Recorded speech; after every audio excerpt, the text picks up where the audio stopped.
His name was William, and he was born not into certainty, but into a world of constant danger and political intrigue, where legitimacy was a luxury few could afford, and power belonged to those strong enough to seize it and clever enough to hold it.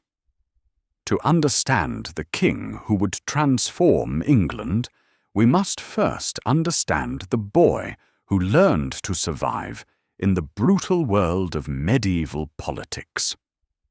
The story begins not with crowns and conquest, but with something quieter and more fundamental, the formation of a character that would prove capable of the most audacious gamble in medieval history. It begins with William the Bastard in the year 1028 in the Norman castle of Falaise, where the autumn wind carried the scent of wood smoke and distant wars. William was born in the fortress of Falaise in the autumn of 1028, when the leaves were turning gold along the Norman rivers, and the first winter storms were gathering strength over the English Channel. His birth was both a blessing and a curse for his father, Duke Robert I of Normandy, a man who ruled one of the most turbulent duchies in France, but who had not yet produced a legitimate heir. The child's mother was Herleva, daughter of a tanner from the town of Falaise, a young woman whose beauty had caught the Duke's eye, but whose humble birth meant that any children they might have would carry the stigma of illegitimacy throughout their lives. In the rigid hierarchies of medieval society, bastards occupied a precarious position, acknowledged by their fathers, but forever excluded from the normal inheritance rights that legitimate children could expect. Duke Robert was a man of contradictions, capable of great cruelty and unexpected kindness, of strategic brilliance and impulsive folly. He had inherited the Duchy of Normandy at the age of 17 upon the mysterious death of his brother, Duke Richard III, and his decade of rule had been marked by constant warfare with rebellious nobles and neighboring powers. The Normans were Vikings who had settled in northern France barely a century before William's birth, and they retained much of their ancestors' restlessness and appetite for conquest. The castle of Falaise, where William was born, was typical of Norman fortifications of the period, a massive stone keep surrounded by wooden palisades perched on a rocky outcrop that commanded the surrounding countryside. It was a place built for war rather than comfort, its great hall heated by enormous fireplaces that could never quite drive away the damp chill of Norman winters. The narrow windows were designed more for defense than illumination, and even on the brightest days, the interior remained shadowy and mysterious. William's earliest memories were of this castle and its inhabitants, the knights and men-at-arms who served his father, the servants and craftsmen who maintained the complex machinery of medieval government, the priests and clerks who could read and write in a world where literacy was a rare and valuable skill. From his earliest years, William was aware that he occupied a unique position in this world, acknowledged as the Duke's son, but always conscious of the circumstances of his birth. The stigma of illegitimacy would shape William's character in profound ways.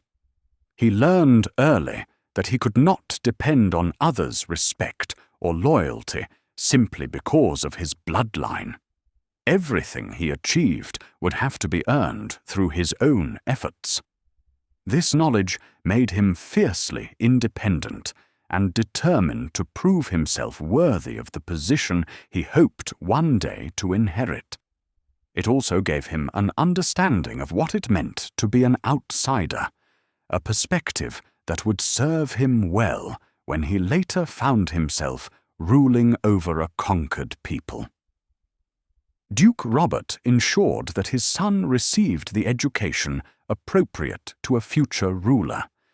William learned to read and write in both Norman French and Latin, skills that would prove invaluable in an age when most nobles were illiterate.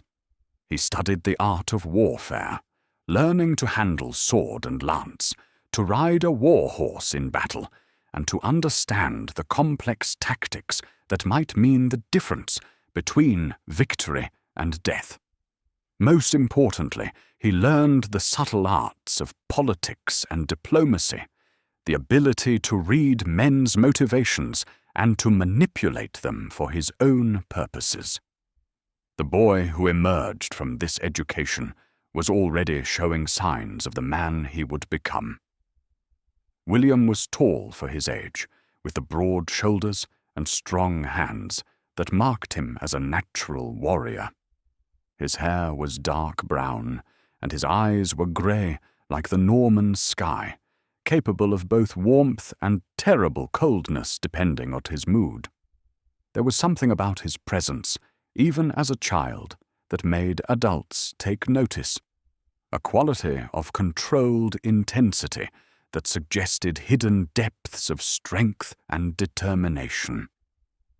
But William's childhood was not all education and preparation for future responsibilities.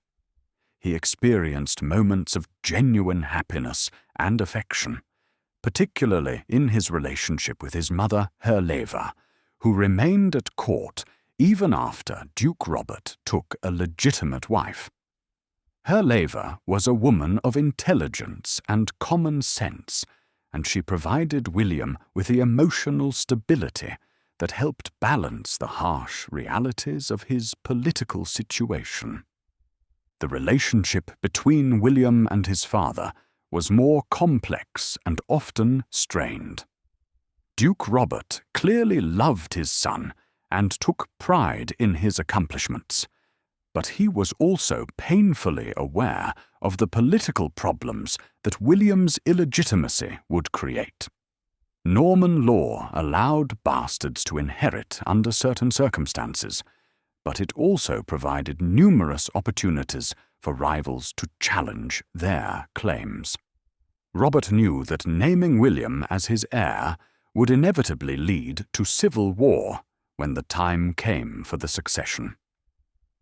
Despite these concerns, Robert began to prepare for the possibility that William might one day rule Normandy. He arranged for his son to be accepted by the most powerful nobles of the duchy, securing their oaths of loyalty through a combination of persuasion, bribery, and threats. He also sought papal approval for William's eventual succession, understanding that the Church's support would be crucial in legitimizing the rule of a bastard duke. The turning point in William's young life came in 1034, when he was only 6 years old. Duke Robert announced his intention to go on pilgrimage to Jerusalem, a journey that was considered extremely dangerous and from which many pilgrims never returned. Before departing, Robert formally named William as his heir and required all the major nobles of Normandy to swear oaths of loyalty to the boy. The ceremony in which these oaths were sworn took place in the Cathedral of Rouen, the ducal capital, and it must have been a magnificent and terrifying spectacle for a child of 6. The greatest lords of Normandy knelt before William and placed their hands between his small ones, promising to serve him faithfully should his father not return from the Holy Land. The words were spoken in Norman French, but their meaning was clear in any language. These men were accepting a bastard child as their future lord, binding themselves and their descendants to his service. But oaths sworn to a child of 6 were fragile things, easily broken when circumstances changed. William's supporters were binding themselves to support his claim, but they were also creating opportunities for future betrayal and rebellion. In the violent world of medieval politics, yesterday's loyal vassal could become tomorrow's deadly enemy, and a bastard's claim to power would always be more vulnerable than a legitimate heir's. Duke Robert departed for Jerusalem in the spring of 1035, leaving his 6-year-old son as nominal ruler of Normandy under the protection of a council of regents. It was a desperate gamble by a man who knew that his own position was precarious and that his death would likely plunge the duchy into chaos. But Robert also understood that William's only chance of eventual success lay in being recognized as Duke while still young enough to inspire protection rather than immediate challenge. The Duke never returned from his pilgrimage. Word reached Normandy in the autumn of 1035 that Robert had died in Nicaea on his journey home from Jerusalem. Whether he died of disease, accident, or poison was never established, but his death transformed William overnight from a duke's acknowledged bastard into the ruler of one of the most powerful principalities in France. At the age of 7, William was now Duke of Normandy, lord of castles and armies he was too young to command, master of nobles who had sworn loyalty, but who might easily decide that their oaths to a bastard child were not worth keeping. The boy who had been born into uncertainty now faced the greatest challenge of his young life, surviving long enough to grow into the power that had suddenly become his. Standing in the great hall of Falaise Castle, surrounded by men whose loyalties were already being tested by the news of his father's death, William could not have imagined the extraordinary destiny that lay before him. He knew only that he was alone in a dangerous world, with nothing but his own courage and intelligence to protect him from the enemies who would surely come. The bastard duke's childhood was over. Now began the long struggle that would either destroy him or forge him into one of the most formidable rulers in European history. The first test of his reign was about to begin, and failure would mean not just the loss of his inheritance, but almost certainly the loss of his life. The years following Duke Robert's death were among the most dangerous in Norman history, as the duchy descended into a chaos of competing claims and shifting alliances that threatened to tear the principality apart. William, barely 7 years old when he inherited the ducal title, found himself at the center of a storm that would test every aspect of his character and intelligence. The Regency Council that had been established to govern in William's name quickly proved inadequate to the task of maintaining order. The members of the council were themselves powerful nobles with their own ambitions and grievances, and they found it difficult to present a united front against the challenges that immediately arose. Some genuinely sought to protect the young duke and preserve his inheritance. Others saw the minority as an opportunity to advance their own interests at the expense of ducal authority. The first serious challenge came from William's uncle, Archbishop Robert of Rouen, who questioned whether a bastard child could legitimately inherit the duchy. The archbishop was a man of genuine piety and learning, but he was also ambitious and politically astute. He understood that challenging William's legitimacy was risky, but he also knew that supporting a bastard's claim might set dangerous precedents for the future of Norman succession law. More dangerous than these political challenges were the military threats that soon emerged from neighbouring territories. The Count of Anjou, Geoffrey Martel, saw an opportunity to expand his own domains at Normandy's expense and began raiding Norman territory along the southern border. The King of France, Henry I, initially supported William's claim as a way of maintaining Norman loyalty, but he also began to worry about what would happen if the boy actually grew up to become an effective ruler. Within Normandy itself, several powerful nobles began to question whether they were truly bound by oaths sworn to a child under his father's compulsion. The most dangerous of these potential rebels was Guy of Burgundy, a cousin of the ducal family who had his own claim to the succession. Guy was an experienced warrior and a charismatic leader, and he began to gather supporters among those who felt that Norman honour demanded a legitimate ruler rather than a bastard duke. William's survival during these crucial years depended on the loyalty of a small group of men who remained faithful to the oaths they had sworn to his father. The most important of these was his great-uncle, Archbishop Mauger of Rouen, who used the Church's moral authority to support William's legitimacy. Another crucial supporter was Osberne the Steward, who had served Duke Robert faithfully and who now transferred that loyalty to the young son. But perhaps most important was the protection provided by a group of relatively minor nobles who had been personally loyal to Duke Robert and who saw their own fortunes as tied to William's success.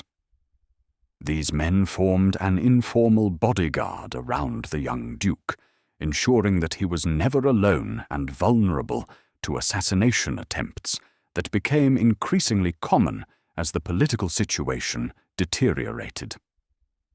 The daily reality of William's life during these years was far removed from the romanticized image of medieval childhood. He could trust no one completely, could never relax his guard, and was constantly aware that his next meal might be his last. The boy who should have been learning the leisurely arts of courtly life was instead receiving a brutal education in the realities of power and survival. Yet this harsh schooling also revealed remarkable qualities in William's character. Even as a child, he displayed an unusual ability to read people's motivations and to understand the complex web of relationships that bound Norman society together.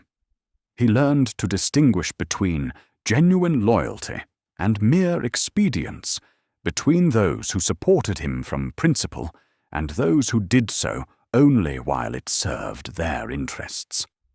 William's education during this period was necessarily practical rather than theoretical.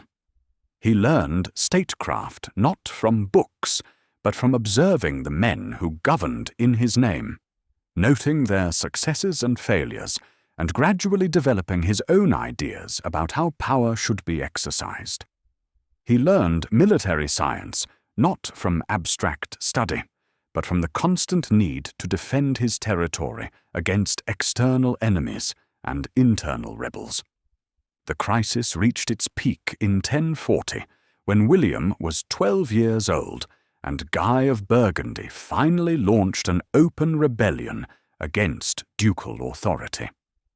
Guy had succeeded in winning the support of several major castles in western Normandy, and for a time it appeared that the duchy might split into two hostile camps. William's supporters controlled the eastern territories around Rouen, while Guy's forces dominated much of the west. The conflict that followed was not a war in the traditional sense, with large armies meeting in pitched battle, but rather a series of sieges, raids and skirmishes that gradually wore down both sides. Castles changed hands repeatedly as local nobles shifted their allegiances based on their assessment of which side was likely to ultimately prevail. The countryside suffered terribly as armed bands from both factions pillaged and burned in search of supplies and plunder. For William personally, this period was marked by constant danger and frequent narrow escapes from death. There were at least 3 documented assassination attempts during 1040 and 1041, including one occasion when enemies actually penetrated the castle where he was staying and were only driven off by the quick action of his bodyguards. The boy duke learned to sleep lightly and to trust no one outside his immediate circle of proven supporters. The turning point came in 1042, when William's supporters succeeded in capturing Guy of Burgundy during a skirmish near Caen. Rather than executing his rival immediately, William made a decision that revealed both his political sophistication and his understanding of Norman psychology. He offered Guy a choice: accept William's authority and receive a generous settlement, or face trial for treason with the certainty of execution. Guy chose submission, and his public acknowledgement of William's legitimacy effectively ended the rebellion. The other nobles who had supported Guy quickly made their own peace with the ducal government, preferring the certainty of William's mercy to the uncertainty of continued resistance. By his 14th birthday, William had survived the greatest crisis of his reign and emerged as the undisputed master of Normandy. But the experience had changed him in fundamental ways. The boy who had inherited the duchy at 7 had been replaced by a young man who understood that power must be earned and maintained through constant vigilance and occasional ruthlessness. William had learned that loyalty could not be assumed, but must be continuously reinforced through a careful balance of rewards and punishments. The teenage duke who emerged from this crucible was already displaying the characteristics that would mark his later career. He was intelligent and calculating, capable of great patience in pursuit of long-term goals, but also able to act with decisive speed when circumstances demanded it. He inspired loyalty in his followers, not through charm or charisma, but through competence and the confidence that he would ultimately prevail over any challenge. Most importantly, William had learned that his illegitimate birth, rather than being simply a weakness to be overcome, could also be a source of strength. His bastard status meant that he could never take loyalty for granted, but it also meant that everything he achieved was clearly the result of his own abilities rather than inherited privilege. The nobles who served him did so not because they had to, but because they chose to, creating bonds that were often stronger than those based on traditional feudal obligation. By 1045, when William reached his 17th birthday and formally came of age, he had already proven himself capable of ruling one of the most challenging territories in medieval Europe. The Duchy of Normandy was at peace, its borders secure, and its noble class united under their bastard duke's leadership. But William's ambitions were already reaching beyond the boundaries of his inherited realm. Standing in the great hall of Rouen Castle, surrounded by the banners of nobles who had sworn him loyalty, William could begin to contemplate possibilities that would have seemed fantastic during the dark years of his minority. He was no longer fighting simply to survive. He was beginning to plan for conquest and expansion that would make Normandy one of the great powers of Europe. The bastard of Falaise had become the Duke of Normandy through courage, intelligence, and sheer determination. Now he would discover whether those same qualities could make him something even greater. A king whose name would echo through the centuries long after his bones had crumbled to dust in the Norman soil. The transformation of William from survivor to conqueror began in earnest during the late 1040s, as the young duke sought to establish his authority not merely within Normandy, but throughout the complex web of relationships that bound the principalities of northern France together. At 17, William had already demonstrated his ability to hold what he had inherited. Now he would discover whether he possessed the vision and strength to expand his realm. The medieval world in which William came of age was one of constant low-level warfare, where the boundaries between diplomacy and violence were often blurred beyond recognition. Kings and dukes maintained their positions through a combination of personal prowess, political alliances, and the ever-present threat of military force. A ruler who could not fight was a ruler who would not long survive, and William understood this fundamental truth with perfect clarity. His military education began in earnest during the campaigns of 1047, when King Henry I of France called upon his Norman vassal to support a royal expedition against rebellious nobles in the Vexin.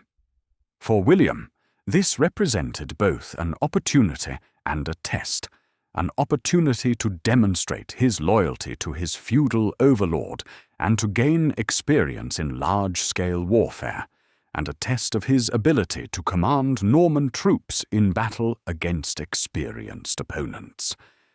The campaign was William's first exposure to warfare as it was practiced by the great powers of the time. He learned to coordinate the movements of large numbers of mounted knights, to manage the complex logistics of moving an army across hostile territory, and to understand the political implications of military action.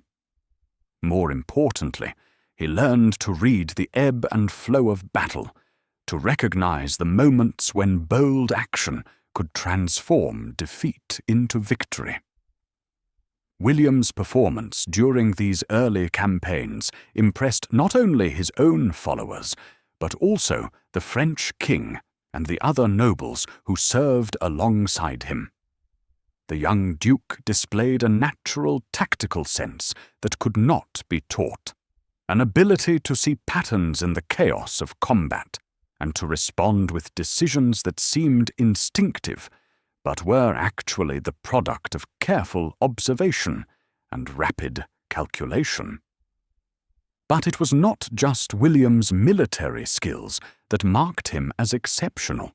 It was his approach to leadership and his relationship with the men who served under him.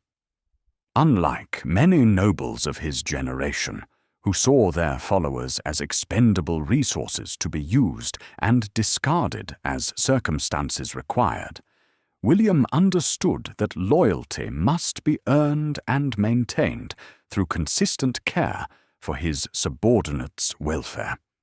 He made it a point to know the names and backgrounds of his key knights and men-at-arms, to understand their personal motivations and family circumstances. When men were wounded in his service, he ensured that they received the best possible care and that their families were provided for if they died. When campaigns were successful, he was generous in distributing the spoils, making sure that even the lowest-ranking soldiers received their fair share of the profits. This approach to leadership created an esprit de corps among Norman forces that their enemies found difficult to match. William's men fought not just for pay or feudal obligation, but out of genuine loyalty to a commander who had demonstrated his concern for their welfare. This bond between leader and follower would prove crucial in the greater challenges that lay ahead. The year 1049 brought William his first major independent military challenge, when a coalition of rebellious Norman nobles allied themselves with Geoffrey Martel, Count of Anjou, in an attempt to overthrow ducal authority. The rebellion was more serious than Guy of Burgundy's earlier challenge because it combined internal dissent with external support from one of Normandy's most dangerous neighbours. William's response to this crisis demonstrated how much he had learned from his earlier experiences. Rather than immediately resorting to force, he first attempted to divide his enemies through diplomacy and negotiation, offering generous terms to rebels who were willing to abandon the coalition before fighting began. This strategy succeeded in peeling away several of the less committed conspirators, leaving the hard core of rebels isolated and vulnerable. When diplomacy had achieved all it could, William struck with devastating speed and efficiency. His forces moved simultaneously against multiple rebel strongholds, preventing the conspirators from concentrating their strength or coordinating their response. The campaign was brief but decisive, ending with the capture or submission of all the major rebel leaders within a matter of weeks. The aftermath of this victory revealed another aspect of William's developing character: his understanding of when mercy was appropriate and when ruthlessness was necessary. The leaders of the rebellion were treated with varying degrees of severity, depending on their previous loyalty and the threat they might pose in the future. Some were executed as examples to others, some were imprisoned until they could be trusted. Others were pardoned and restored to their lands after swearing new oaths of loyalty. This measured approach to justice enhanced William's reputation throughout Normandy and beyond. He was seen as a ruler who was capable of great severity when necessary, but who preferred to solve problems through negotiation and compromise when possible. This reputation would prove valuable in the years ahead, as it encouraged potential enemies to seek accommodation rather than confrontation. The 1050s marked the period of William's greatest expansion within France, as he used a combination of military pressure, diplomatic maneuvering, and strategic marriages to extend Norman influence far beyond the duchy's traditional boundaries. His marriage to Matilda of Flanders in 1053 was particularly significant, as it allied Normandy with one of the wealthiest and most strategically located principalities in northern Europe. The negotiations for this marriage revealed William's growing sophistication as a political operator. The alliance with Flanders was opposed by both the King of France and the Holy Roman Emperor, who feared that it would upset the delicate balance of power in the region. William had to overcome papal opposition based on the couple's distant blood relationship, as well as resistance from some of his own nobles who preferred a different alliance strategy. William's courtship of Matilda was conducted with the same careful planning that characterized his military campaigns. He understood that this marriage was not just a personal matter, but a political alliance that would shape Normandy's future for generations. The terms he negotiated ensured that any children of the marriage would inherit not only Norman lands, but also significant claims in Flanders, potentially creating a power bloc that could rival the French monarchy itself. The wedding, when it finally took place in 1053, was a magnificent affair that demonstrated both William's growing wealth and his understanding of the importance of public display in medieval politics. Representatives from across Europe attended the ceremony, and the lavish entertainment provided an opportunity for William to showcase Norman prosperity and stability to potential allies and enemies alike. Matilda herself proved to be an ideal partner for William's ambitions. She was intelligent, well-educated, and politically astute, capable of governing Normandy in William's absence and of providing the emotional support that enabled him to pursue his increasingly audacious plans. Their marriage was apparently a happy one on a personal level, producing 4 sons and several daughters who would play important roles in the future administration of William's expanding realm. But even as William was consolidating his position within the traditional sphere of Norman influence, his attention was increasingly drawn to possibilities beyond the English Channel. England, under the rule of Edward the Confessor, appeared to offer opportunities for expansion that could transform Normandy from a regional power into a kingdom that rivaled France itself. The English connection was not new to the Norman ducal family. William's great-aunt Emma had been married to 2 English kings, Ethelred the Unready and Canute the Great, giving the Norman dukes a legitimate interest in English affairs. More recently, Edward the Confessor had spent much of his youth in Norman exile, developing close relationships with Norman nobles and adopting Norman customs and ideas about government.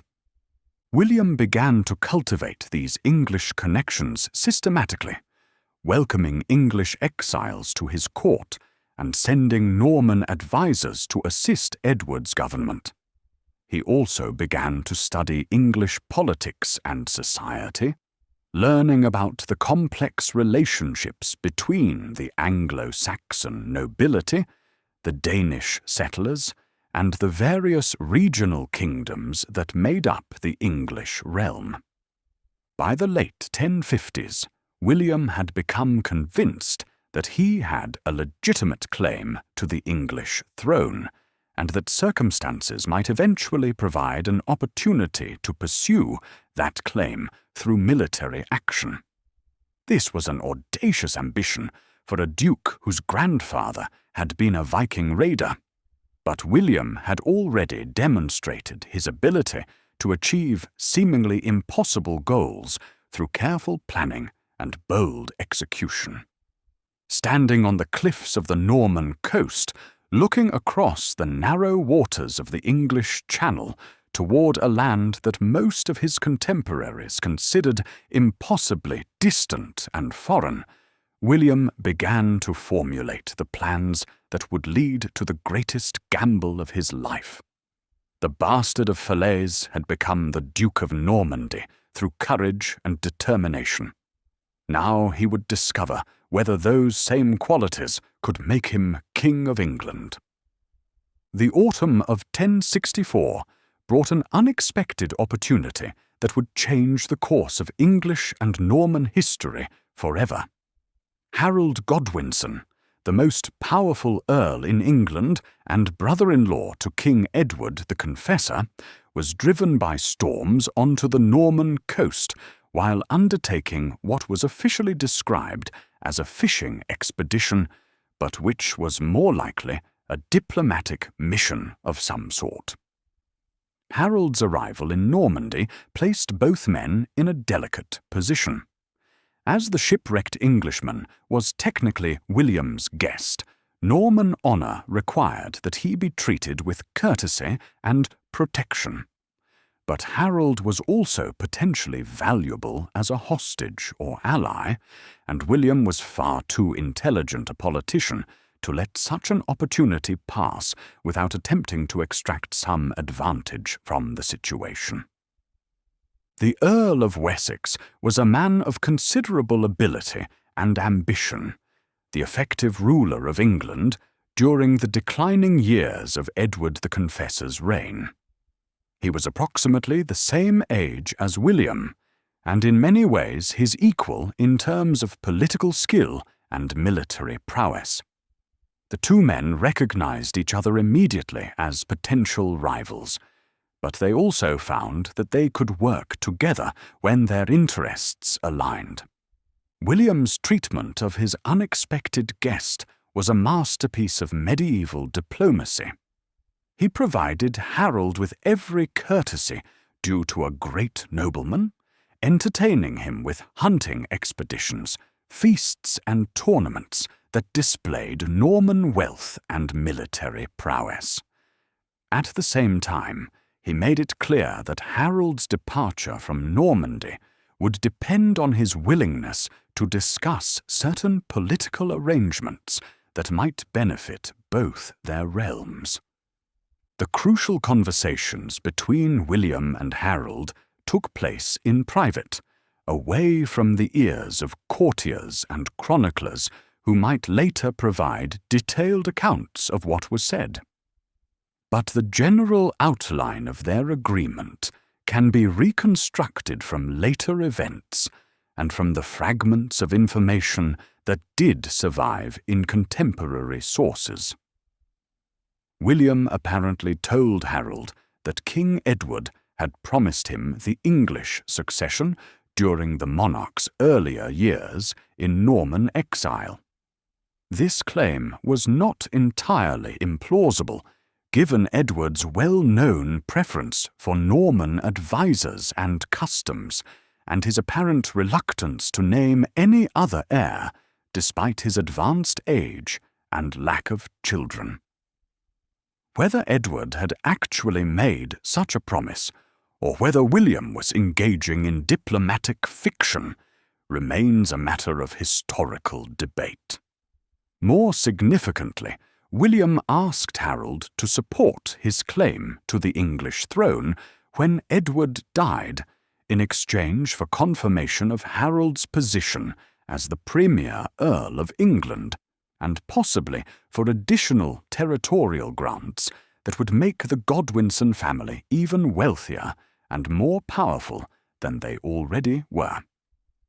It was a proposal that offered Harold significant personal advantages, while asking him to betray what many would consider his patriotic duty to England.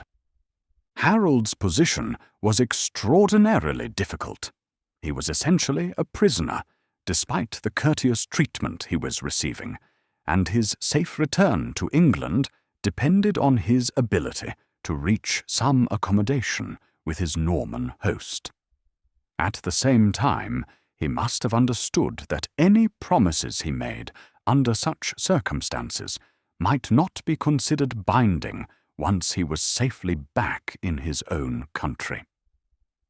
The agreement that was eventually reached between the two men was formalized in a ceremony that took place in Bayeux Cathedral, probably in early 1065. Harold swore an oath of loyalty to William and specifically promised to support the Norman duke's claim to the English throne when the opportunity arose. The oath was sworn on holy relics, making it a sacred as well as a political commitment in the eyes of medieval society. But the ceremony at Bayeux was also notable for what it revealed about William's understanding of the psychological and political dimensions of oath-making. The relics on which Harold swore were not revealed until after the oath had been completed, at which point it was disclosed that they included some of the most sacred objects in Norman possession. This detail, whether historical fact or later propaganda, suggested that Harold had unknowingly committed himself more deeply than he might have intended.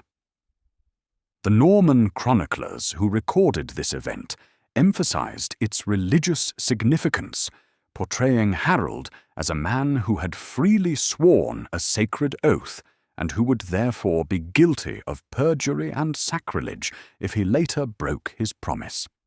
This interpretation would prove crucial in justifying William's eventual invasion of England, providing a moral and legal framework that transformed what might otherwise be seen as naked aggression into a righteous quest to punish oath-breaking. Harold's return to England in 1065 must have been accompanied by considerable anxiety about how to handle the commitments he had made to William. The political situation in England was becoming increasingly unstable, with King Edward's health failing and no clear consensus about the succession. Harold's own position as the most powerful nobleman in the realm made him a natural candidate for the throne, but pursuing that ambition would require him to break his oath to William. The crisis came to a head in January 1066, when King Edward the Confessor died after a brief illness. On his deathbed, according to some accounts, Edward named Harold as his successor, effectively overriding any previous promises that might have been made to William. The English Witan, the council of nobles that formally elected kings, quickly confirmed Harold's succession, and he was crowned within days of Edward's death. News of Harold's coronation reached Normandy within weeks, and William's reaction was swift and decisive. He immediately declared that Harold had violated his sacred oath and was therefore a usurper who had no legitimate claim to the English throne. More importantly, he began to prepare for the military expedition that would be necessary to enforce his own claim to the crown. William's decision to invade England was one of the most audacious gambles in medieval history. The logistical challenges alone were staggering. Assembling an army large enough to conquer a kingdom, constructing the ships necessary to transport that army across the English Channel, and coordinating a complex amphibious operation that would have to succeed perfectly on the first attempt or face almost certain destruction. But William also understood that he possessed several crucial advantages that made the enterprise feasible. His claim to the English throne, whether or not it was legally valid, was strong enough to attract support from other European rulers who had their own reasons for opposing Harold's government. The Pope himself endorsed William's cause, providing both moral authority and practical support in the form of a papal banner that transformed the expedition into something approaching a holy war. More importantly, William had spent nearly 2 decades building the military and political machine that would be necessary for such an undertaking. The Norman nobility were seasoned warriors who had proven their loyalty in numerous campaigns, and they were bound to William by ties of personal loyalty that went far beyond mere feudal obligation. The Norman military system, based on heavily armoured cavalry supported by disciplined infantry and archers, was arguably the most effective in Europe.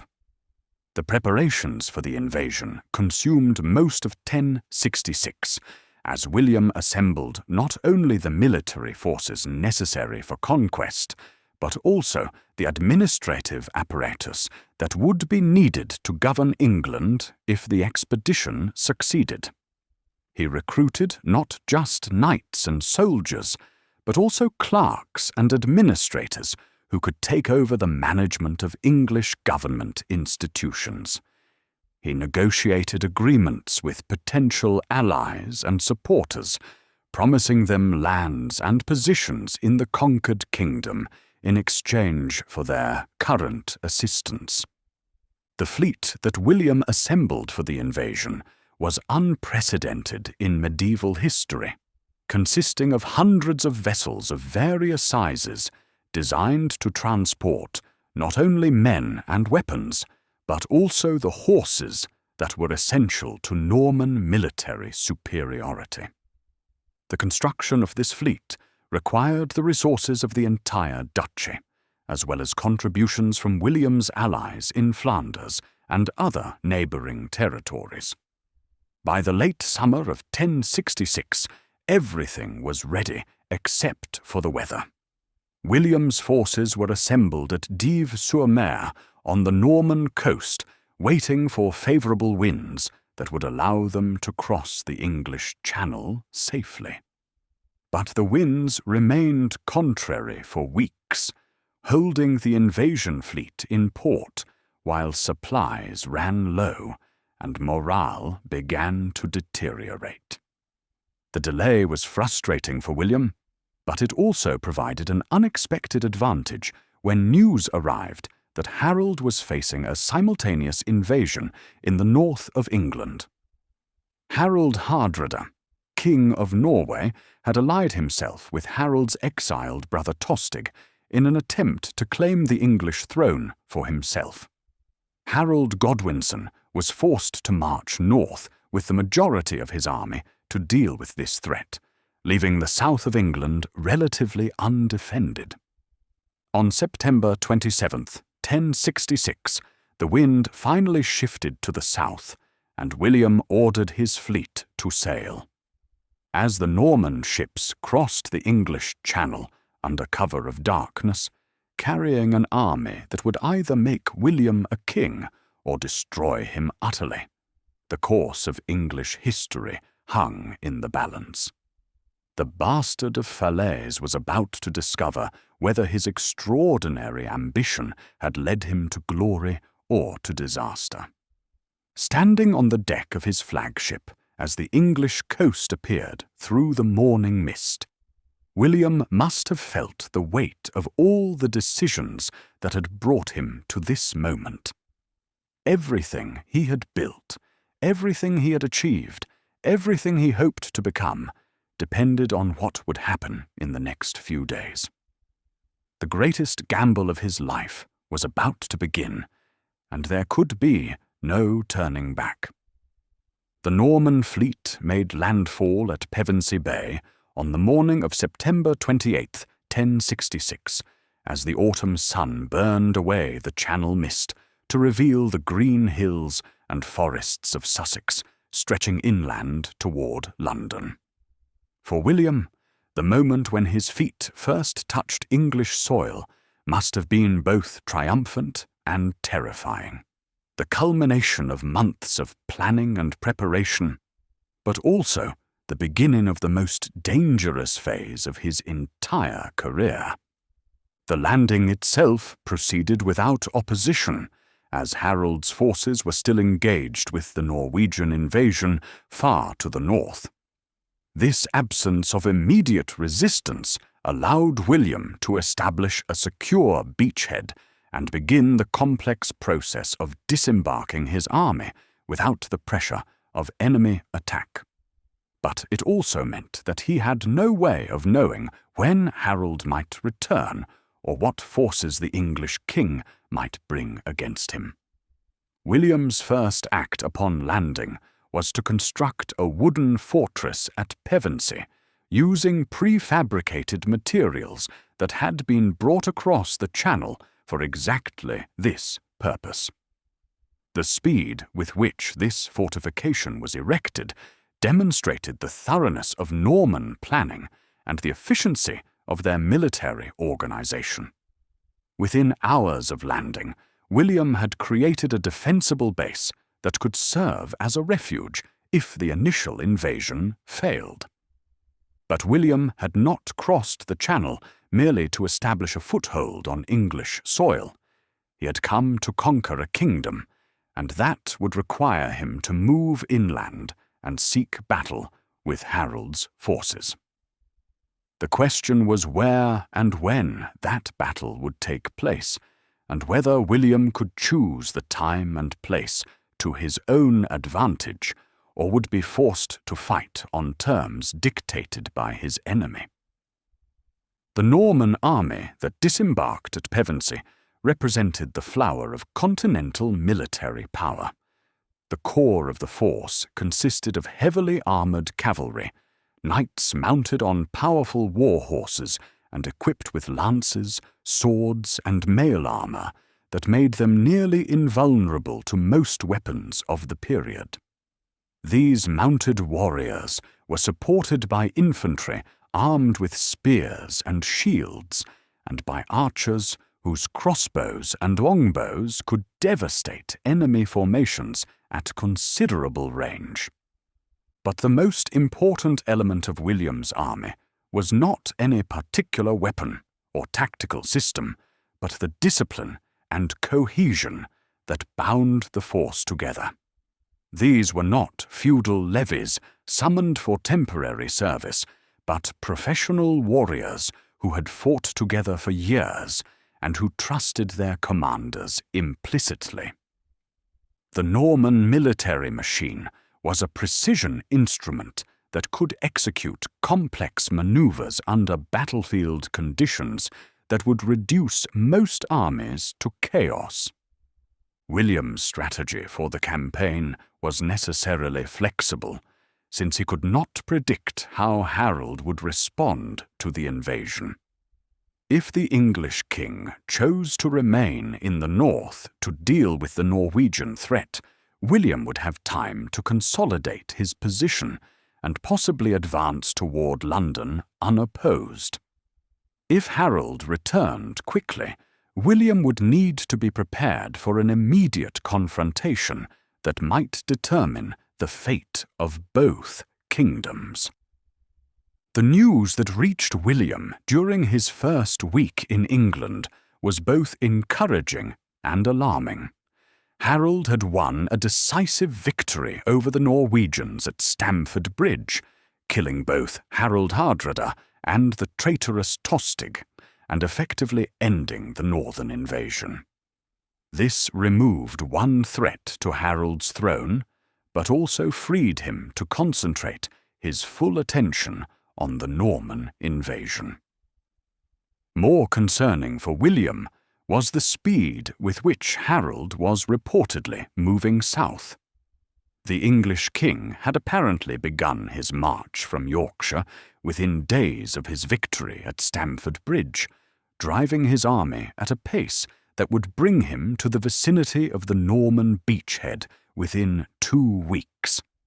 This rapid response demonstrated both Harold's military competence and his understanding that the Norman invasion represented an existential threat that had to be dealt with immediately. William's response to this intelligence was characteristically decisive.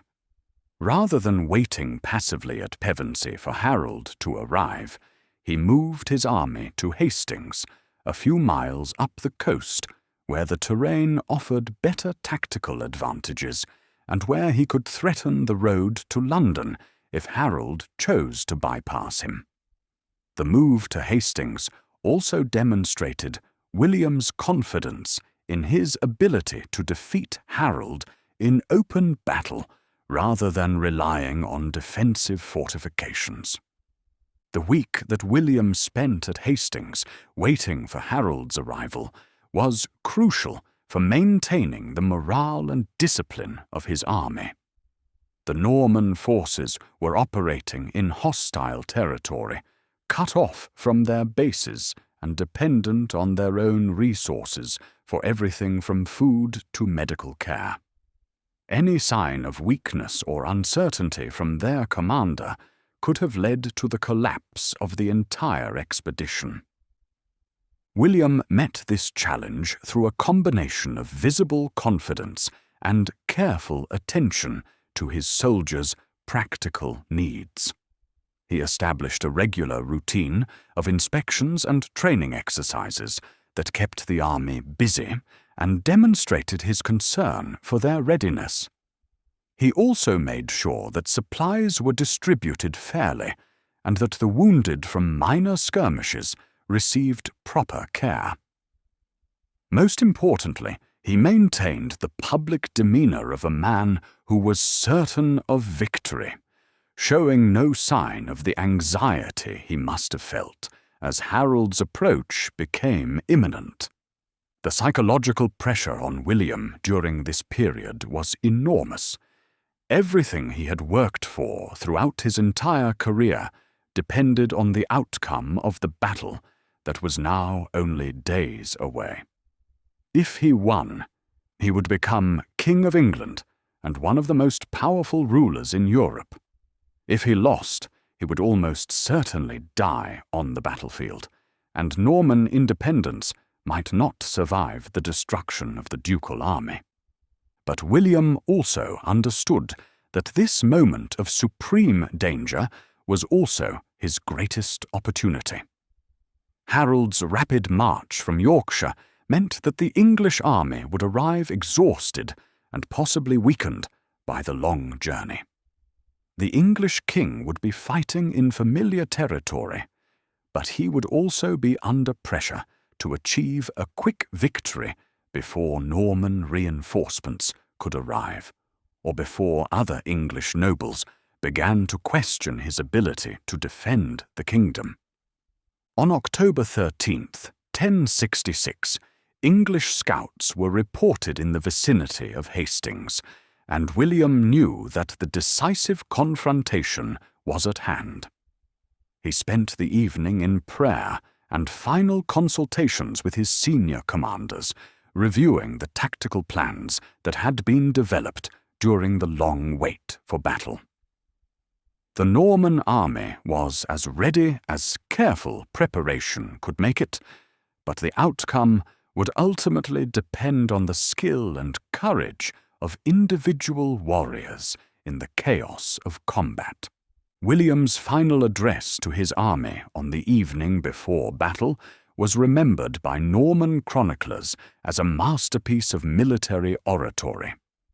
He reminded his followers of the justice of their cause, emphasizing Harold's violation of his sacred oath and the papal approval of their expedition. He spoke of the wealth and lands that would reward victory, but also of the honor and glory that would come to those who fought bravely in defense of their rightful lord. More importantly, William's words revealed his understanding of the psychological factors that would determine the battle's outcome. He acknowledged the challenges they would face fighting on foreign soil against a desperate enemy. But he also expressed absolute confidence in their to overcome those challenges through superior discipline, equipment, and tactics. His calm certainty became a source of strength for men who were facing the greatest test of their lives. As dawn broke on October 14th, 1066, the Norman army prepared for battle on a ridge overlooking the valley where Harold's forces had taken position during the night. The two armies were approximately equal in size, each numbering perhaps 7,000 or 8,000 men, but they represented entirely different military traditions and tactical philosophies. The outcome would determine not just who ruled England, but which approach to warfare would dominate European battlefields for generations to come. William stood before his assembled knights and men-at-arms as the morning mist lifted to reveal the English army deployed on the opposite ridge. Somewhere across that narrow valley waited Harold Godwinson, the man whose broken oath had brought them to this place, the last obstacle between William and the crown he believed was rightfully his. In a few hours, one of them would be dead, and the other would be King of England. The bastard of Falaise had come further than anyone could have imagined when he first inherited the Duchy of Normandy as a child of 7. Now, at the age of 38, he stood on the verge of either his greatest triumph or his final defeat. The battle that was about to begin would echo through history for 1,000 years, but for the men who fought it, there was only the immediate reality of sword and shield, horse and spear, life and death on a hillside in Sussex. Everything William had ever been or hoped to become would be decided in the next few hours. The greatest gamble of his extraordinary life was about to reach its climax, and there was nowhere left to retreat. Victory would make him a king. Defeat would make him a memory. The choice was no longer his to make. It belonged now to the gods of war and the courage of the men who followed him into battle. The Battle of Hastings began at dawn on October 14th, 1066, as the Norman army advanced up the gentle slope toward the English position with the methodical precision that had made them the most feared military force in Europe. William rode among his knights, easily recognizable by his bearing and the papal banner that flew above him, projecting the calm confidence that had sustained his followers through months of preparation and uncertainty. The English army that awaited them represented the culmination of Anglo-Saxon military tradition, a formidable force of professional warriors supported by levies drawn from across the kingdom. Harold's men occupied an excellent defensive position on Senlac Hill, their front protected by a wall of shields and their flanks secured by rough terrain that would make cavalry charges difficult. They had chosen to fight on foot in the old Germanic tradition, creating a human fortress that the Normans would have to break through sheer force. Harold Godwinson himself stood in the centre of the English line, beneath the dragon banner of Wessex and the fighting man standard that had been blessed by the Pope himself before Harold's coronation. He was a veteran of many battles, a warrior king who had never known defeat, and his presence inspired the men around him with confidence that they could hold their position against any assault the foreigners might launch. The opening phase of the battle followed the conventional pattern of medieval warfare, with Norman archers advancing to within range of the English line and attempting to weaken the shield wall with volleys of arrows and crossbow bolts. But the English position was too strong, and their shields too effective for this preliminary bombardment to achieve decisive results. The arrows that found their mark wounded individual warriors, but did not break the cohesion of Harold's formation. William's response to the failure of his archery was to order the first cavalry charge, sending his heavy cavalry up the slope in a frontal assault designed to shatter the English line through shock and momentum. The sight of hundreds of armoured knights thundering uphill with levelled lances must have been terrifying for the English infantry. But Harold's men held their ground with the stubborn courage that had made Saxon warriors legendary throughout Europe. The collision between Norman cavalry and English infantry created a scene of indescribable chaos and violence. Horses reared and screamed as they met the wall of spears and shields. Knights were dragged from their saddles and killed by English axes and swords, and the carefully ordered formations of both armies began to dissolve into a series of individual combats scattered across the hillside. For a moment, it appeared that the English had achieved a decisive victory. The Norman cavalry charge had been repulsed with heavy losses, and panic began to spread through portions of the Norman army as rumours circulated that William himself had been killed. Some of the Norman infantry began to retreat down the hill, pursued by English warriors who had broken from their defensive line to exploit what they believed was a general enemy collapse. But William was very much alive, and his response to this crisis demonstrated both his personal courage and his tactical brilliance. Removing his helmet so that his men could see his face, he rode among the retreating forces, rallying them with his presence and his voice, turning disorder back into disciplined formation.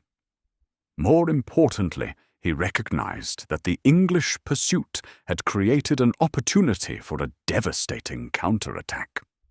The English warriors, who had left their defensive position to pursue the retreating Normans, had exposed themselves to being cut off and destroyed in detail.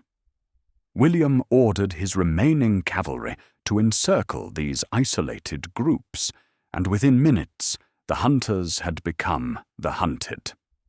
Hundreds of English warriors were cut down far from their main line, and the survivors who managed to fight their way back to the hilltop found their formation considerably weakened.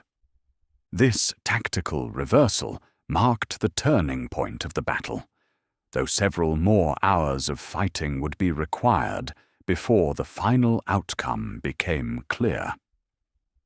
William had demonstrated that his army could recover from apparent defeat and turn English tactical successes to their own advantage. More importantly, he had learned that the English line could be broken if sufficient pressure was applied at the right moment and in the right way. The middle phase of the battle consisted of a series of coordinated attacks that gradually wore down English resistance through a combination of archery, infantry assault, and cavalry charges. William's tactics during this period revealed the sophisticated understanding of combined arms warfare that set Norman military practice apart from that of their contemporaries. Rather than relying on any single type of troops, he orchestrated his various forces to support each other in a complex symphony of destruction. The Norman archers were repositioned to fire high-angle shots that would fall behind the English shields, forcing Harold's men to protect themselves from above as well as from the front. While the English were dealing with this overhead threat, Norman infantry would advance to engage them in close combat, pinning them in place for cavalry charges that struck with devastating effect at precisely coordinated moments. Harold's response to these tactics demonstrated his own considerable skill as a military commander. He adjusted his formation to deal with each new threat, moving reserves to reinforce threatened sections of his line and maintaining the discipline that kept his army intact despite the mounting pressure. For much of the afternoon, the outcome of the battle remained genuinely uncertain, with both sides suffering heavy casualties, but neither achieving a decisive advantage. The English king's greatest challenge was maintaining the cohesion of his force while under constant attack from multiple directions. His professional warriors, the huscarls who formed the core of his army, fought with magnificent courage and skill, but they were gradually being worn down by the relentless Norman pressure. The Fyrd, the militia levies that made up the majority of his force, began to show signs of wavering as the afternoon wore on, and their casualties mounted. William's own situation was also becoming precarious as the battle entered its final phase. His army had suffered significant losses, particularly among the heavy cavalry that formed the elite of his force. More concerning was the fact that time was working against him. If he could not achieve victory before nightfall, Harold would have the opportunity to receive reinforcements and possibly to withdraw to a more defensible position. The decisive moment came late in the afternoon, when a coordinated Norman assault finally succeeded in breaking through a section of the English line. The breakthrough was small at first, involving only a few dozen men, but it created a gap that the Normans quickly exploited by pouring additional forces through the opening. Once the integrity of the shield wall was compromised, the entire English position began to collapse with shocking rapidity. Harold himself was killed during this final phase of the battle, though the exact circumstances of his death remain a matter of historical debate. Some accounts suggest that he was struck down by a Norman arrow, others that he was killed in hand-to-hand combat with Norman knights who had penetrated to the center of his formation. What is certain is that his death was recognized by both sides and that it marked the effective end of English resistance. The collapse of the English army was as sudden and complete as their earlier resistance had been stubborn and effective. With their king dead and their formation broken, Harold's surviving followers scattered across the countryside, some attempting to continue resistance from scattered strongholds, but most simply seeking to reach their homes and families before the Norman pursuit could overtake them. William's victory at Hastings was total and decisive, but it was also costly. He had lost perhaps a quarter of his army, including many of the veteran knights and nobles who had followed him across the Channel. The survivors were exhausted by nearly 10 hours of continuous combat, and many were wounded severely enough to be unable to continue the campaign. But the strategic implications of the victory were enormous. With Harold dead and the English army destroyed, there was no organized force capable of preventing William from advancing on London and claiming the throne that he had risked everything to win. The gamble that had seemed so desperate when he first landed at Pevensey had succeeded beyond his most optimistic expectations. As night fell over the battlefield at Hastings, William stood among the bodies of friend and foe alike, surveying the scene of his greatest triumph. The bastard of Falaise had become the conqueror of England through a combination of careful planning, tactical brilliance, and sheer determination. But the crown he had won would still have to be secured through the even more challenging task of governing a conquered people who had every reason to hate their new foreign ruler. The boy who had learned to survive in the brutal world of Norman politics had become a man capable of conquering kingdoms. Now he would discover whether he possessed the wisdom and strength necessary to transform conquest into lasting rule, to become not just a conqueror, but a king worthy of the realm he had won with sword and blood on a hillside in Sussex. The march from Hastings to London took William nearly 2 months, not because of the distance involved, but because of the political and military complexities of conquering a kingdom whose king was dead, but whose people had not yet submitted. The victory at Hastings had destroyed the only army capable of offering organized resistance, but it had not automatically transferred the loyalty of the English people to their Norman conqueror. William's strategy during this crucial period revealed the sophisticated understanding of statecraft that distinguished him from mere military adventurers. Rather than racing directly toward London in pursuit of immediate gratification, he moved deliberately through the southern counties, securing his lines of communication and demonstrating both his power and his willingness to show mercy to those who submitted peacefully. The route he chose took his army through Dover, Canterbury, and Winchester, each of which represented a different aspect of English civilization and required a different approach.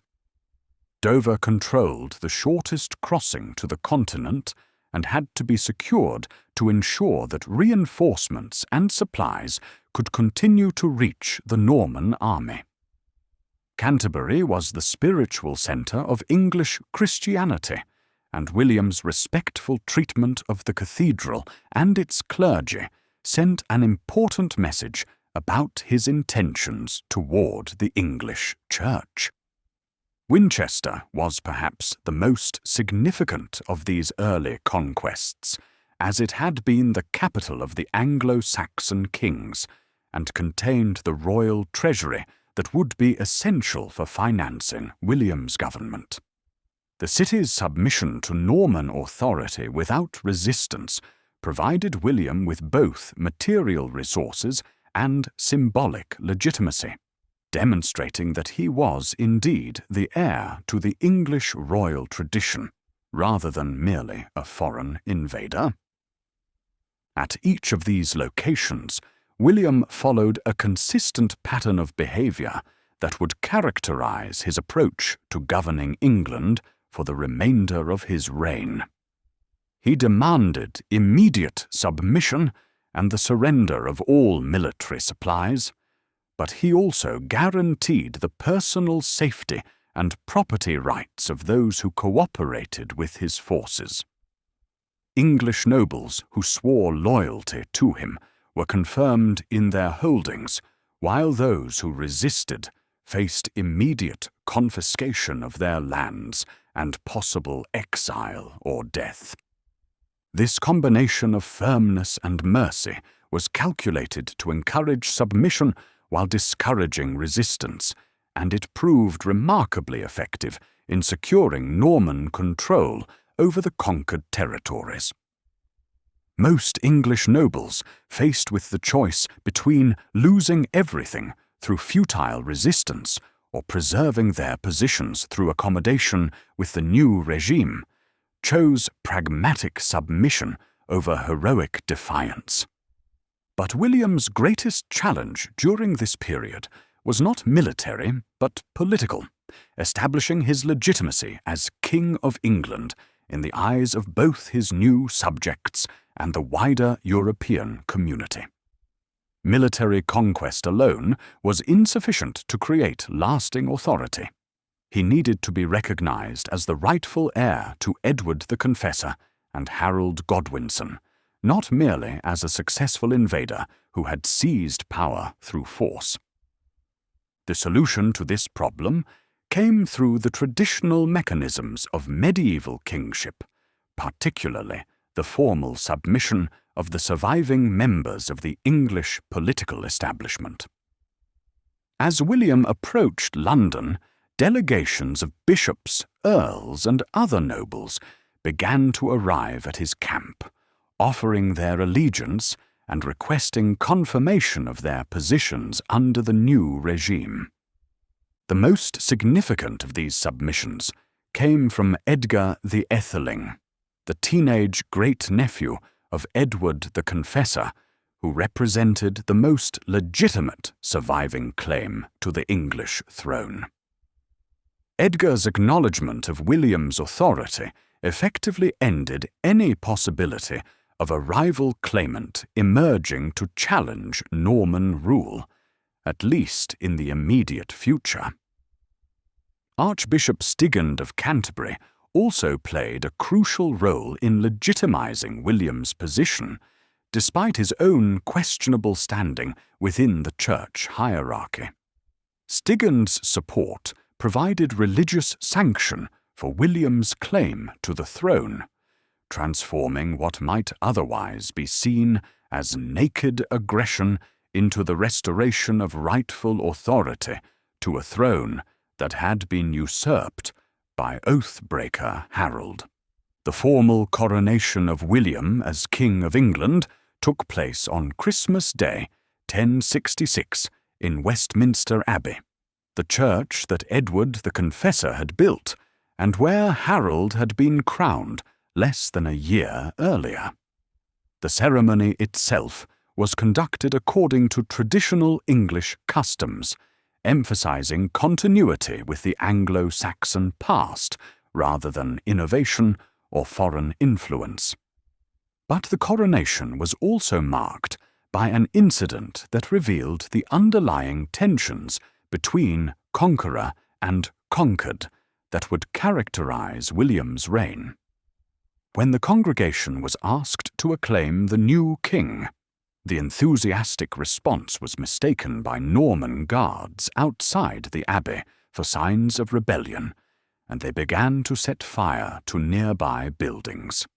The resulting chaos and panic cast a shadow over what should have been a moment of triumph and unity. William's reaction to this disturbance demonstrated both his personal courage and his understanding of the delicate nature of his position.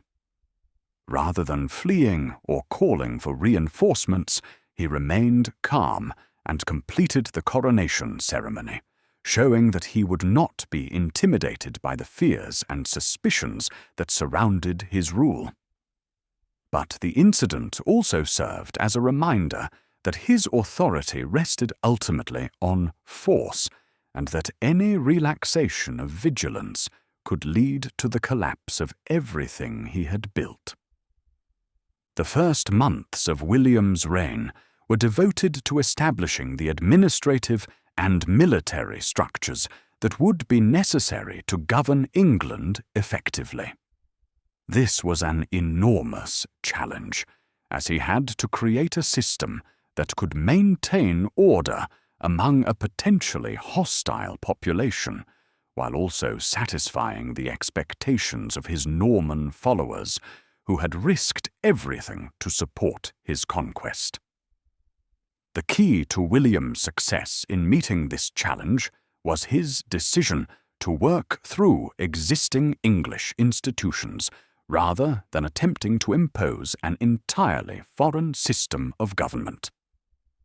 The Anglo-Saxon administrative structure, with its system of shires and hundreds, was retained and adapted to Norman needs rather than being replaced by continental alternatives.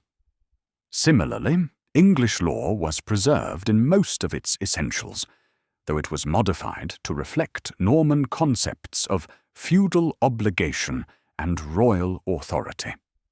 This approach minimized the disruption to daily life for ordinary English people, while ensuring that the new regime could function effectively from the beginning. But William also understood that lasting control would require the replacement of the English political elite with men who owed their positions entirely to his favor. The Great Rebellion of 1069–70, led by Edgar the Atheling and supported by Danish invasion forces, provided the justification for a more systematic dispossession of English landowners and their replacement by Norman nobles. The suppression of this rebellion, particularly William's devastating campaign in Yorkshire, known as the Harrying of the North, demonstrated the ruthless efficiency with which he could deal with threats to his authority. Entire regions were depopulated, crops and livestock were destroyed, and the survivors were left to face starvation and disease with minimal resources for recovery. The harshness of William's response to rebellion was calculated to discourage future resistance, and it proved grimly effective in achieving that goal. After 1070, there were no further serious attempts to overthrow Norman rule, and William was able to consolidate his position without facing the constant threat of internal revolt that had characterized his early years as king.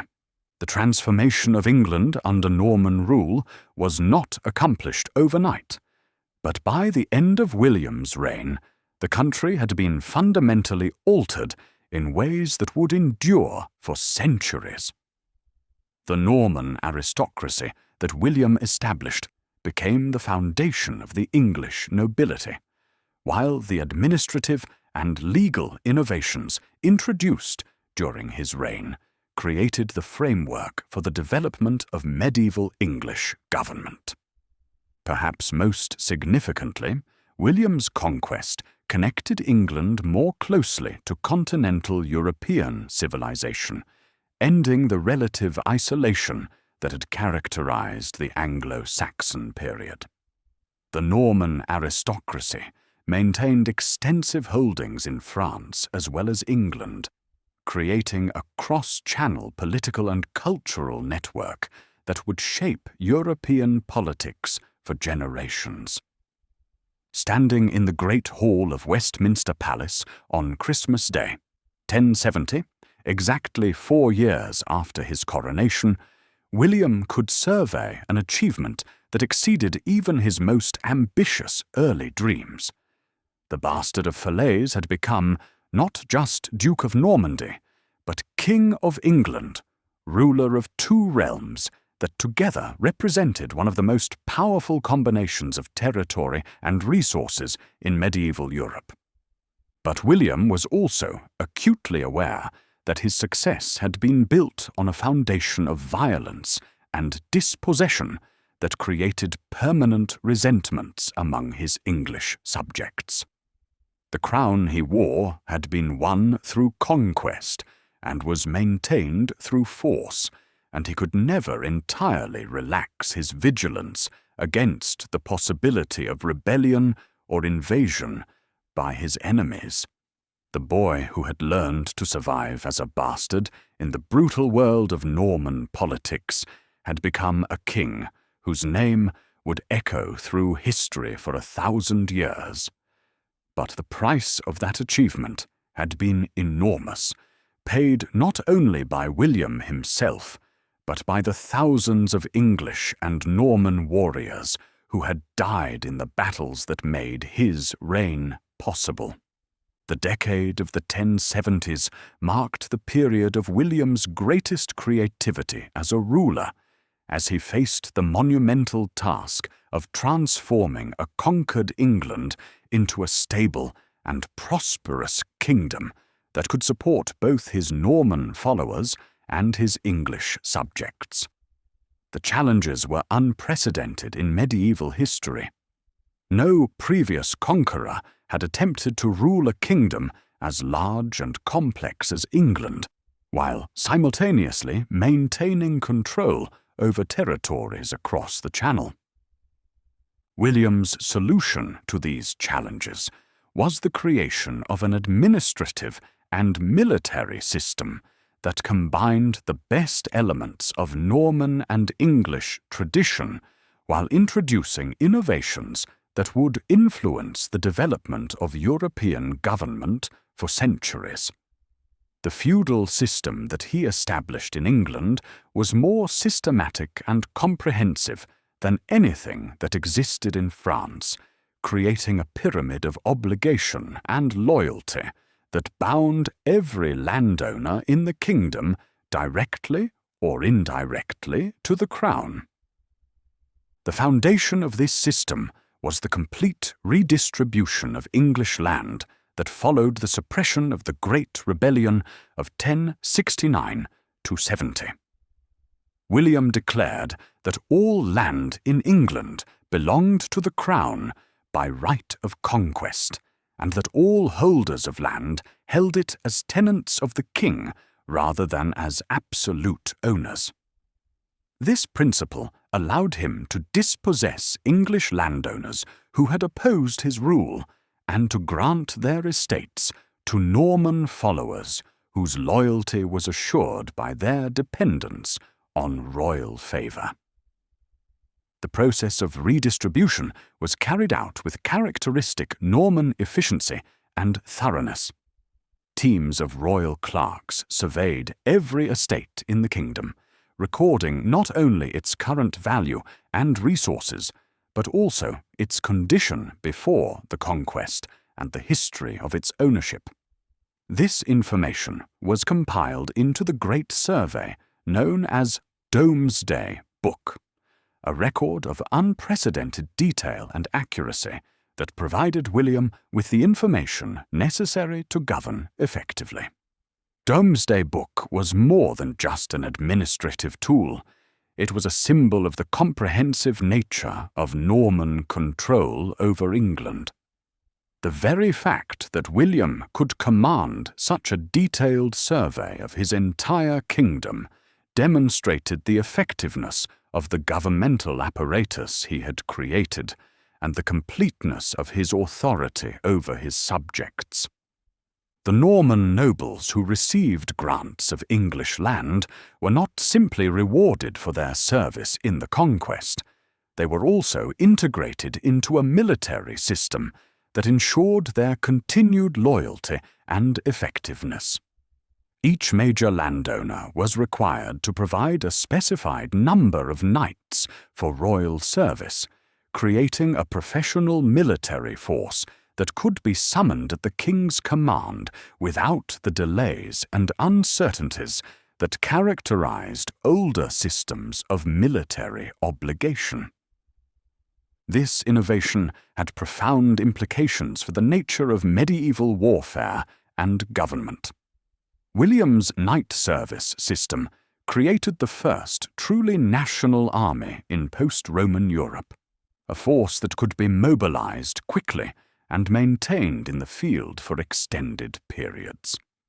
The system also ensured that the military aristocracy remained dependent on royal authority, since their ability to fulfill their obligations depended on maintaining their land grants in good standing.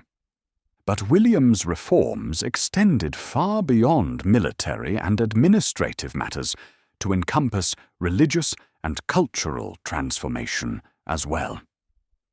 The English Church, which had developed along distinctive lines during the centuries of Anglo-Saxon rule, was gradually brought into conformity with continental practices through the appointment of Norman bishops and abbots and the introduction of reformed monastic rules.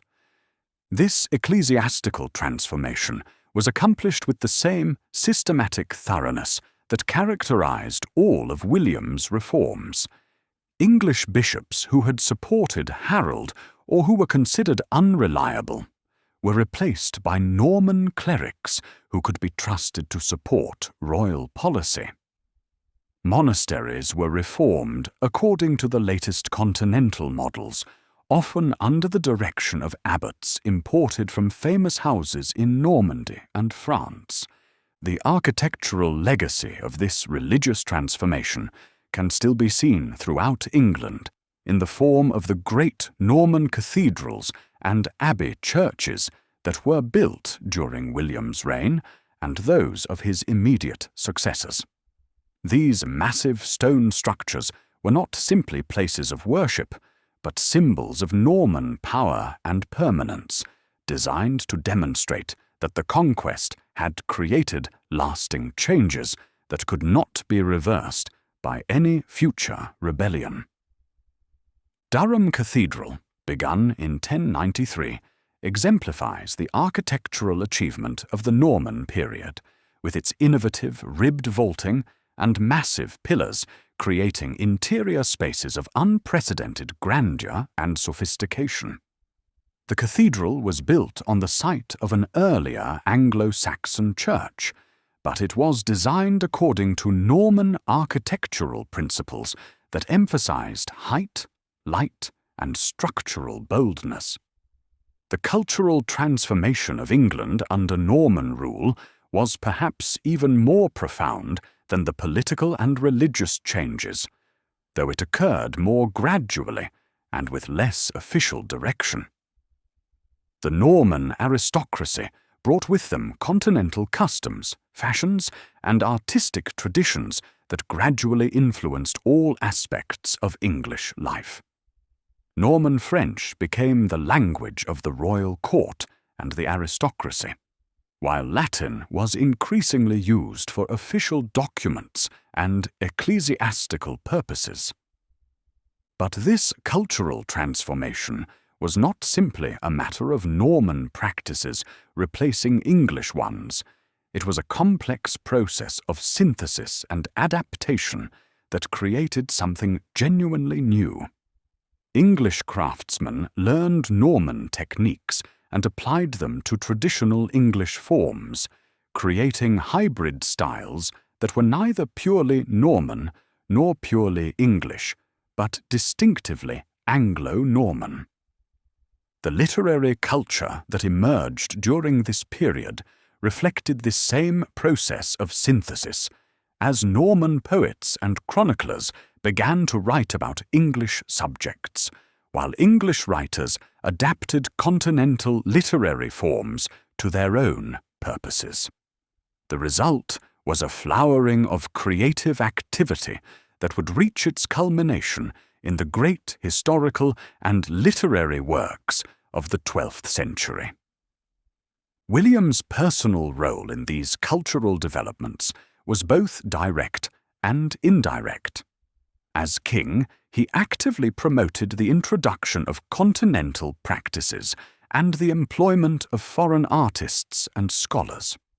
But he also recognized the value of English traditions and was careful not to alienate his subjects by too rapid or complete a transformation of their customary ways of life.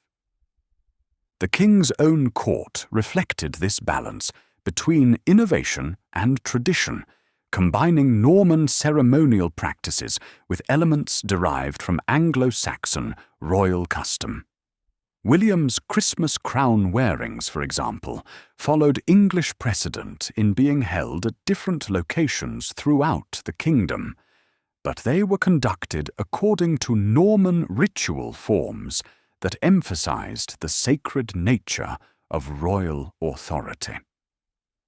The economic policies that William pursued during this period revealed the same combination of systematic planning and pragmatic adaptation that characterized all aspects of his rule. The Norman conquest had disrupted established patterns of trade and production, but William was careful to restore economic stability as quickly as possible in order to maintain the tax revenues that were essential for financing his government. The introduction of Norman coinage and monetary standards helped to integrate England more closely with continental commercial networks, while the preservation of English trading privileges and customary practices ensured that merchants and craftsmen could continue to operate profitably under the new regime. The result was a period of economic growth and prosperity that benefited both Norman and English participants in the expanding economy. By 1080, 14 years after the Battle of Hastings, William had succeeded in creating a stable and prosperous kingdom that was firmly integrated into the broader European political and cultural community. The England that emerged from this transformation was recognizably the same country that Edward the Confessor had ruled, but it was also fundamentally different in its institutions, its elite culture, and its relationship to the wider world.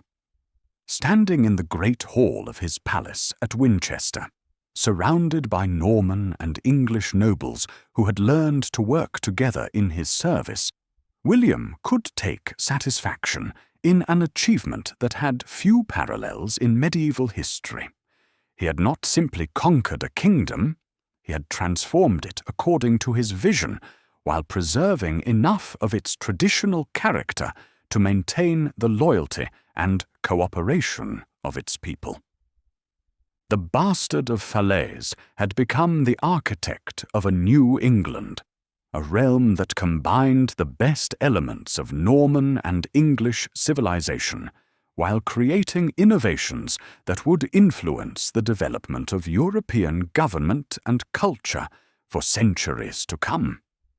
But the very completeness of his achievement also created new challenges and obligations that would test his abilities as a ruler throughout the remainder of his long and eventful reign.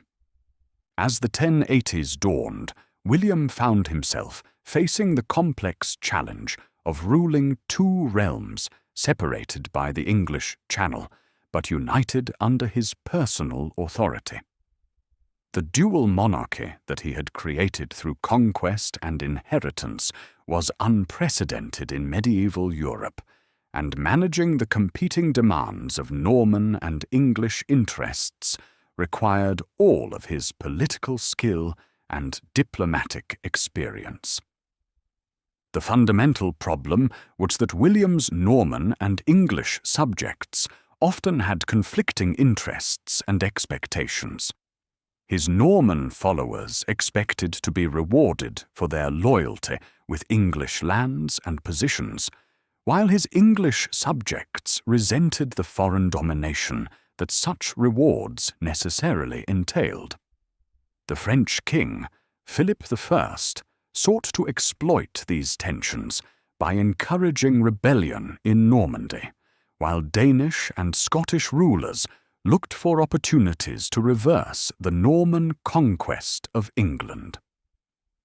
William's response to these challenges revealed the mature statesmanship that distinguished his later reign from the more purely military phase of his early career. Rather than attempting to rule his two realms as a unified state, he developed a system of divided attention and delegated authority that allowed him to maintain control over both territories while concentrating his personal presence where it was most needed at any given time. The key to this system was the careful selection and training of lieutenants who could govern effectively in William's absence. In England, his half-brother, Odo of Bayeux, served as chief justiciar, wielding royal authority with a combination of administrative competence and ruthless determination that maintained Norman control even when the king was campaigning in France. In Normandy, his wife Matilda served as regent, demonstrating the political acumen that had made her such a valuable partner in William's rise to power. But the most challenging aspect of ruling a dual monarchy was the need to balance the competing claims of different groups of supporters whose interests often conflicted with each other. William's English subjects expected him to defend the kingdom against foreign invasion and to maintain the prosperity that Norman rule had brought. His Norman followers expected him to protect the duchy against French aggression and to continue providing them with opportunities for advancement and enrichment. The tension between these expectations became acute during the 1080s, as King Philip I of France began a systematic campaign to reduce Norman power and influence. Philip understood that William's strength depended on his ability to maintain control over both his realms simultaneously, and he sought to force the Norman king to choose between defending England and protecting Normandy. Philip's strategy was sophisticated and potentially devastating. By supporting rebellions in Normandy while simultaneously encouraging Danish and Scottish attacks on England, he could force William to divide his attention and resources in ways that might lead to the loss of one or both realms. The French king also cultivated relationships with disaffected Norman and English nobles who might be willing to support alternative claimants to William's titles. William's counter-strategy revealed the breadth of his political vision and his understanding of the long-term implications of his dual monarchy. Rather than simply reacting to French pressure, he sought to create a network of alliances and obligations that would make sustained attack on his realms too costly for his enemies to maintain. The marriage alliances that William negotiated for his children during this period were crucial elements in this defensive strategy. His daughter Adela married Stephen of Blois, creating an alliance that secured Normandy's eastern border and provided potential support against French aggression. His sons were betrothed to daughters of powerful continental nobles whose support might prove crucial in any future conflict. But William's most important diplomatic achievement during this period was his relationship with Pope Gregory VII, whose support provided both moral authority and practical assistance in dealing with his enemies.